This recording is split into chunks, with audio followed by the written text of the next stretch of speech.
Hi folks, Dave, the Honest Audiophile, and today we are going to talk about the Fiio FH3. I want to thank the subscriber and friend of the channel who sent these over. He wants to remain anonymous, so I will honor that. Thank you very much. You know who you are.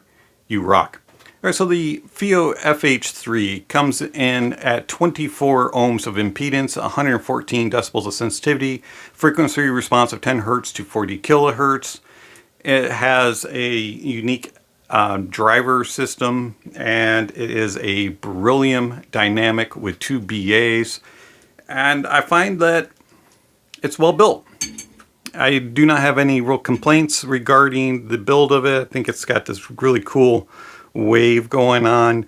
It's a little bit on the chunky side, but not bad. Has nice curves to it where they need to be, and a good angle for the nozzle. MMCX connectors, they are marked with a blue and a red, so you know which one's right and left. Cable is pleasant.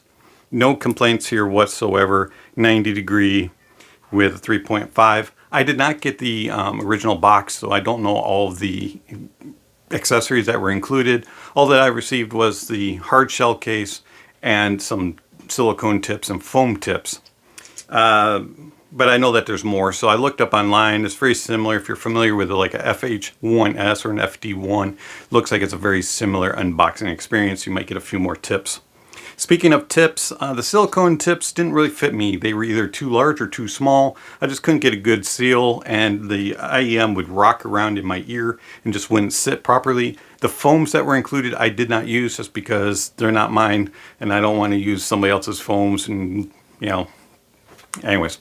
So I used tried various tips that I have around, foam tips, and I settled on the Ludus foam tip. I will put a link down below. Found that the Ludus foams were the most comfortable in my ear. They held them in place. I got the best seal, and also the best presentation of sound. And that included silicone tips.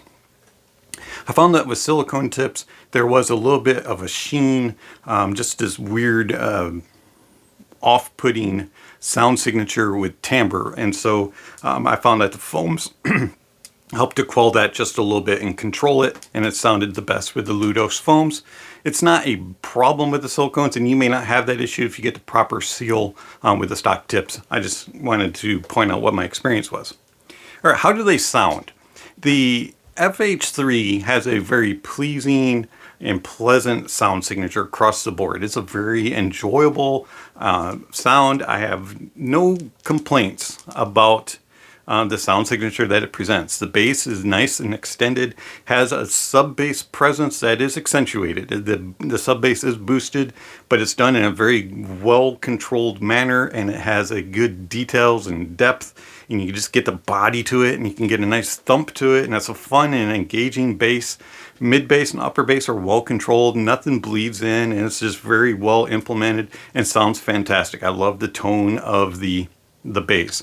The mids are very well done. You have a nice body to them. They have very good clarity, a little bit of an airiness to it, some nice separation and isolation of instruments and vocalists. Everything just flows good. There's no upper body, upper mid shout or anything like that. Everything is just very well controlled, has a very laid back kind of signature to it. The treble is a little bit rolled off after about 10K, but you have a nice presence, some decent air, a little bit of presentation presence up top, but it's not really extended out. It's pretty much rolled off after 10K, but there's enough there to kind of give you that little sparkle and energy. Overall, I just found that the whole presentation from bass, mids, and treble has this rolled off. There's no edges, no peaks. It's just a very smooth and enjoyable sound. And the soundstage, even though it's not the widest, has enough depth to it so it doesn't sound cramped. It has good depth and layering. Does a very good job with imaging, and does a very good job with precision and placement. You can really dissect the soundstage and tell each and every row and where people are seated and placed, and you can hear things come in and move in, and things fade in and fade out properly and travel across. It's a very well done soundstage. It's just not the widest. So overall, I find that the Fiio FH3, let me get this back up here, is a very well done IEM. It compares well to its price point, and I think that it's a very solid entry at about the $130 price point. Comparing it to the Starfield from Moondrop, the Starfield has a little bit more of a closed-in sound. It's not quite as expansive, does a little bit more body to it, but lacks a little bit of the air and the isolation and separation of instruments that the Fiio FH3 has. I find that the FH3 is a step up from the Starfield. Going back farther to the FH1S, the FH1S does a lot right, and the FH3 builds upon that and actually is a better improvement. So if you like the FH1S, you would probably like the FH3. The FH3 just has a more defined sound versus the FH1S. Everything is a little bit bigger, everything is a little bit more smoother, and it is a little bit more relaxed than the FH1S. With all that said, I don't really like the FH3. They do so much well. They are very pleasing, and I can see why they're a big draw, and I can clearly see why the majority of people really enjoy them. But for me, there's two little problems. Number one, the tone and timbre of them is just off. There's just something weird regarding the sound. It just doesn't sound natural. It's hard to explain. There's just something missing, and it just doesn't sound accurate. And then the other aspect of it is they just lack energy. They lack soul. They do so much right. Everything's right there. They just don't drive me.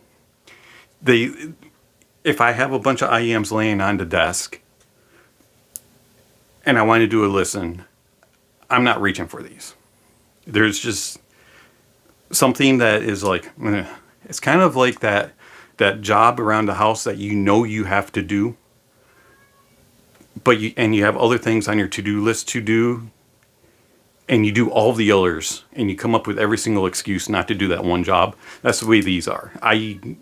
I know that job needs to be done. I know that this job is important, and I just don't want to do it. The FH3, they're good. I know they're good, and I know that a lot of people like them, and there's nothing wrong with them. I just don't want to use them. This has been Dave, the Honest Audiophile. Thank you for watching, and I'll catch you on the next video.